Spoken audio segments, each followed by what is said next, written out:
poor old AirTags or basically any electronic device where we're trying to keep on top of our lost luggage or whatever else. Perfectly good use cases for these things, but also there's always these stories that they can be used for nefarious purposes, and in particular, one example being stalking of others. And it's interesting that I don't, it's been around for a little while. Basically, I think it kind of gained traction when these tags have been around for a long time, but whenever Apple enters the market, they achieve a level of mainstream awareness, and obviously a lot more people have gone out and bought them.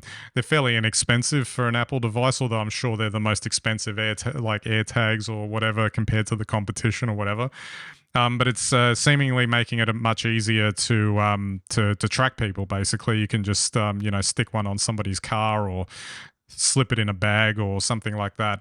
And although Apple and the other tech companies are attempting to figure out software solutions, I guess, to highlight when an unknown tag is traveling with you, that it's still not really sufficient from what we're seeing, because there's some pretty nasty stuff going on out there that they're going to have to address at some point in terms of fixing it all up. Well, firstly, I don't believe the intent of Apple or anyone was for this to happen. This is just human ingenuity, obviously coming up with a solution, a nefarious solution. But you cannot tell me if my phone can detect, when I'm near my MacBook and decide that it's going to be my main camera, even though I've never asked it to. You cannot tell me that my phone cannot detect a tag that I didn't put somewhere right near me. It's another Apple device. So this is just, it's unreasonable of Apple, or in fact any device maker of this, not to be able to make that tag show up. Any Bluetooth device you'd find, I'm sure these tags probably work off a Bluetooth low power setting. There's absolutely no reason an Apple product, don't know about the others because they're generally a rabble, but an Apple product should be able to come out straight away and say, hey, there's a tag in the vicinity, and probably even tell you where it is. Yeah, absolutely. And I guess the other point that, and you kind of touched on it at the beginning there about, it's like I guess they don't come out with the idea of any of these devices being used for nefarious purposes, but just beyond AirTags, there's also any of the devices that come out, phones and whatever. Like I was actually thinking about like those 100 times zooms that are on some Android cameras, etc. Now, there's a wow factor to that. Oh, wow, I can take a zoom shot, 100 times, distance away. And then there's always someone that's going to use it to spy on someone in the opposite, apartment block or something like that. And it's just, what do you do to deal with all of that? Do you not offer these features, or do you have to be so ingenious in the way you design it out of the gate that that sort of problem is negated, or it's like a beta testing thing where they put it out there and then they have to figure out how to fix it when it's real world use? Oh, look, I tend to agree with you. I mean, we put a lot of hurdles in front of life-saving medical, solutions, whether they're devices or whether they're pharmacological solutions to healthcare. It'd take 8 to 10 years to get some of those products that can change somebody's life to market. Why shouldn't we have that for tech? Just putting it out there.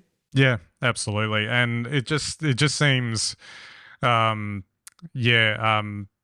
I don't know. I guess it's another example of what was that line? The Zuckerberg line. Move fast and break things.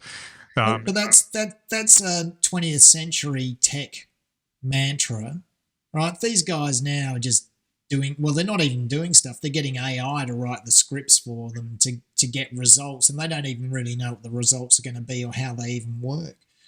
I just don't think it's good enough now for these tech companies to think that they can write the rules.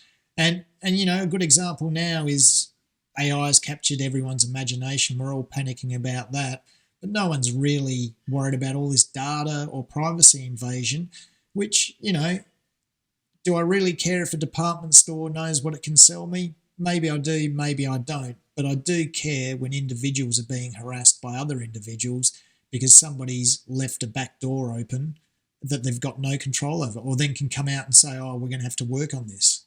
It's not good enough.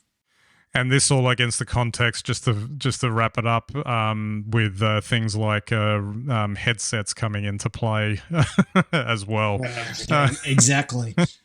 So I can only imagine what will happen once something like the Vision Pro, I'm sure they'll figure out a way to make it take off. And if we start using that more and more, then who knows what will happen from there. And who's to say that those headsets aren't doing retinal scans on you and storing them somewhere for later? There's something to think about just to finish up. All right, so it'll be an interesting space to see. But I guess in some ways we've been talking about this sort of thing for the better part of a decade, actually. And we were concerned at the beginning with the early smart devices and whatnot. It's hard, like we're only 10 years later, and look where we are. That's right. It's certainly sliding, and we still don't seem to have any solutions for it. So, good luck to everyone out there, but value privacy because one day you won't have it at all.